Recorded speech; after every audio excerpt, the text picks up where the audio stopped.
Depuis hier, mes radars m'ont dit que c'était lancé et c'est toujours avec une fierté que je me suis arrêté. Tout demander grand-père et puis c'est quoi? Grand-père c'est l'idée et puis c'est mon frère. Tout demander grand-père a dit c'est quoi? La jeunesse s'intéresse aux proverbes. De toute façon, la jeunesse, elle emploie les proverbes fréquemment. Il y a des années qui, de par leur utilisation des proverbes, de par leur lexique de nos traditions, font de sorte à ce que la jeunesse s'intéresse davantage aux proverbbes. On a le président Charles Blé Goudé, aujourd'hui qu'on surnomme le père des proverbes. Grâce à lui, cette dynamique est aussi plus ou moins enclenchée et réveillée, parce que ça sommeillait un peu entre les jeunes. Oui, on peut le dire que la jeunesse s'intéresse. On voit l'engouement qu'il y a lorsqu'il fait sortir un proverbe, lorsqu'il est invité sur un plateau, on s'attend forcément à ce qu'il y ait un proverbe. Voilà, donc oui, c'est quelque chose de très intéressant. On peut dire qu'il a recréé justement autour de lui-même, autour de sa personne, cet engouement. Oui, autour de lui, mais il a surtout réveillé. Il a réveillé aussi bien dans les différentes générations. La jeunesse et aussi les anciens qui, parce qu'ils ne pratiquaient pas couramment les proverbes, se sentent aujourd'hui. Voilà. Aujourd'hui, nos plus jeunes frères sont peut-être des interlocuteurs.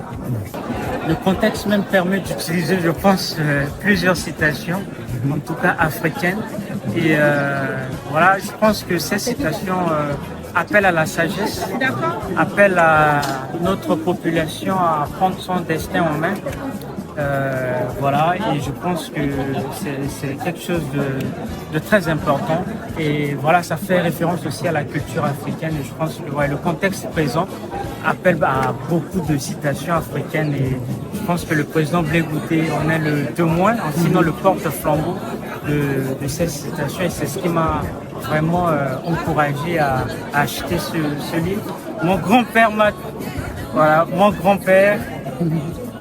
dit, le grand-père dit toujours beaucoup de choses et chez nous en Afrique on dit que quand un vieillard meurt c'est toute une bibliothèque qui brûle. Donc le fait d'avoir le président Blé Goudé qui met toutes ces citations dans un livre, eh bien ça perpétue en fait cette sagesse africaine qui nous appelle en fait à la retenue au niveau de la politique, à travers les tensions qui existent, mais aussi à prendre les choses en main en tant que jeune. Et voilà, je ne peux que l'encourager, le féliciter. Je rêverai un jour de le voir président. En tout cas, moi, je l'ai déjà écrit une fois sur ma page Facebook. Voilà, il y a de cela 2-3 ans. Il y a un esprit qui m'a pris et puis j'ai écrit qu'un jour il sera président. Merci beaucoup pour la réponse. C'est moi qui vous posez. Nous aimerions savoir si, au-delà du fait que ce soit un simple recueil de proverbes, est-ce que ce livre, vous pensez qu'il a des intentions sous-jacentes? Bonjour, je suis Guy Zoré. Je pense que l'intention que moi je vois derrière, c'est une intention éducative. D'abord, vous voyez souvent, enfin pas souvent, dans nos écoles, on nous enseigne des grands philosophes. Et je pense que quand nous réclamons, par exemple, nos libertés, c'est par ces proverbes-là que nous pouvons avoir cette liberté-là. Voilà, cette liberté éducative. Donc, pour moi, voilà, c'est important. C'est important. Merci. Bonjour. Bonjour madame. Bienvenue au Salon du Livre africain. Est-ce que vous pouvez, en quelques mots, nous présenter votre activité, qui vous êtes, qu'est-ce que vous faites exactement? D'accord. Donc, bonjour. Je m'appelle Anna Schumann-Duosson. Je travaille à la bibliothèque universitaire de Francfort en Allemagne et je travaille là dans les collections des études africaines. Et on a un projet particulier où nous achetons uniquement des livres des éditions africaines. Parce qu'avec manque de distribution, ils ne sont souvent pas accessibles en Europe. Donc, c'est un service que nous faisons pour nos chercheurs, pour qu'ils puissent avoir accès à ce genre de livres aussi. En même temps, on a un point focal sur les éditions accès libre, accès ouvert, pour que les publications qui se font en Europe de l'Ouest, surtout en Allemagne, soient aussi accessibles à tout le monde par le biais des publications accès libre, accès ouvert. Donc c'est un peu mon travail résumé dans quelques mots. Très bien. Merci beaucoup pour votre réponse. Ce que nous aimerions savoir également, c'est que vous venez d'acheter le livre Mon grand-père m'a dit, un recueil de proverbes écrit par M. Charles Blé-Goudé. Est-ce que vous pensez que justement les proverbes ainsi que leur sens peuvent influencer la culture européenne? Est-ce qu'il y a un lien entre cette culture européenne et les proverbes africains? Quel lien est-ce que vous voyez? Je pense que le lien est définitivement là, parce que les proverbes, on les connaît par la sagesse dite universelle. Donc, les proverbes africains peuvent aussi apporter de la sagesse et peuvent guider aussi les Européens. C'est une des raisons pour lesquelles on veut mettre ce livre à disposition pour les chercheurs, mais aussi on a assez de chercheurs qui font des recherches dans le linguistique, des recherches de culture, donc ça peut les intéresser aussi pour leurs recherches, de faire des comparaisons des proverbes ivoiriens avec les proverbes allemands pour voir quels thèmes se retrouvent dans les deux cultures, dans les proverbes. Donc effectivement, c'est un livre qui est très intéressant pour nous et pour nos chercheurs. Merci pour votre réponse. Merci d'être venu en tout cas à ce salon du livre et d'avoir pris le livre Mon grand-père m'a dit, donc un recueil de proverbes.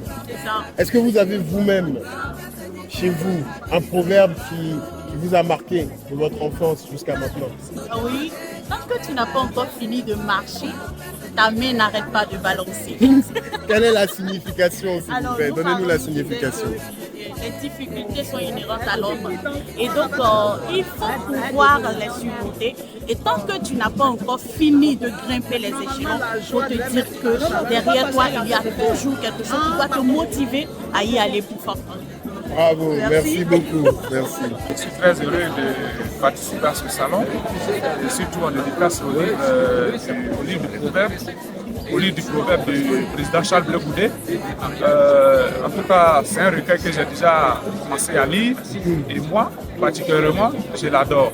Parce que j'utilise aussi des proverbes dans mon quotidien de tous les jours. Parce qu'un Africain qui n'utilise pas de proverbes pour illustrer certains faits, c'est un aliéné. Il est aliéné, carrément.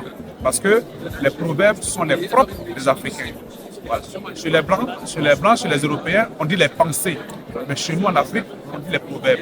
Et ça illustre dans ta vision et ton expression que tu veux faire entendre. Donc je les utilise quotidiennement. Merci beaucoup pour votre réponse. En fait, je suis ivoirien, je travaille ici en France. Et en fait, j'ai une présentation le lundi et je venais chercher un livre pour justement piocher quelques proverbes pour ma présentation. Malheureusement, on me dit que les livres sont finis, c'est un peu dommage. On a pu avoir un dernier. Ah, super, merci beaucoup. On a pu avoir un dernier. On m'a arraché le livre de Jacques. Voilà, on m'a arraché mon livre. Ok, merci beaucoup. Parce que là, on voit plus d'effets. C'est ça.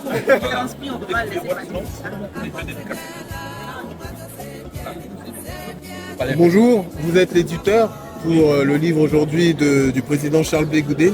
Est-ce que vous pouvez nous donner vos impressions sur ce salon et sur la manière dont les événements se sont déroulés?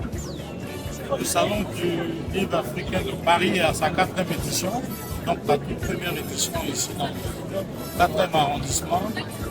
Nous participons régulièrement à cette activité. Cette année, nous sommes venus, comme les années précédentes, mais avec pour point essentiel la sortie officielle du livre de Charles Blé-Goudé. Mon grand-père m'a dit, le recueil de proverbes, 31 proverbes, 31 leçons de vie. Nous avons pris beaucoup de plaisir à être là cet après-midi dans sa compagnie pour dédicacer et vendre d'abord, ensuite dédicacer une centaine de livres qui sont partis comme de petits pains. Et j'avoue que j'ai été fortement impressionné par la mobilisation de toutes ces personnes, de toutes ces populations, de toute cette diaspora autour la personnalité de Charles Blé Goudé, mais aussi et surtout autour de l'œuvre que nous avons publiée et on nous dit merci pour la confiance qu'il a bien voulu placer en nous, en nous confiant la publication d'édition de son 5e ouvrage. Après les 4 premiers ouvrages, c'est le 5e titre qu'il publie. Je lui dis merci pour ça. C'est un ouvrage très riche. Proverbe fait allusion à l'oralité. L'oralité fait allusion à l'Afrique. L'Afrique est un continent d'oralité, berceau de l'humanité. C'est pour nous dire aussi qu'à côté de l'oralité, on a des outils pour se prendre en charge, pour porter notre continent, pour porter notre civilisation, pour porter nos peuples au sommet. À côté des alliances interethniques, aujourd'hui on a les proverbes, on a les contes, c'est ce qui fait l'Afrique et on doit veiller à ce que cela ne disparaisse pas. Et on félicite Charles Blé Goudé qui a bien compris cela, qui met à la disposition aujourd'hui de toute l'Afrique et de toute l'humanité un outil et ce recueil formidable. Merci à vous d'être avec nous. Merci. Alors moi je suis content, je suis content de prendre part à ce salon du livre africain ici à Paris. Ça fait bouger ça transporte les cultures africaines, surtout que l'expression proverbiale, c'est africain. C'est africain, nous parlons à travers les images. Un proverbe, ce n'est pas seulement pour faire rire. Il y a beaucoup de leçons. Et c'est la particularité de cet ouvrage. Ici, vous avez le proverbe, d'abord, c'est comme ça. Vous avez le proverbe, voilà. Ensuite, vous avez la traduction littéraire. Vous avez l'explication contextuelle et puis vous avez la leçon qu'on tire de ce proverbe. Donc on ne donne pas seulement comme ça les choses. Je voulais d'abord féliciter les Ivoiriens ici à Paris. Le lot de livres que nous avons envoyé, en moins d'1 heure, on a été envoyé et tout est parti pour félicitations à Abidjan et partout en Afrique et en Côte d'Ivoire. Nous venons avec le proverbe de grand-père. Le grand-père a dit beaucoup de choses. On vient après tout Abidjan pour la grande dédicace. Et puis, merci déjà tout le soutien que vous nous donnez, la force que vous donnez à l'Afrique. Écrivons notre histoire nous-mêmes. Citons les autres pour leur pensée.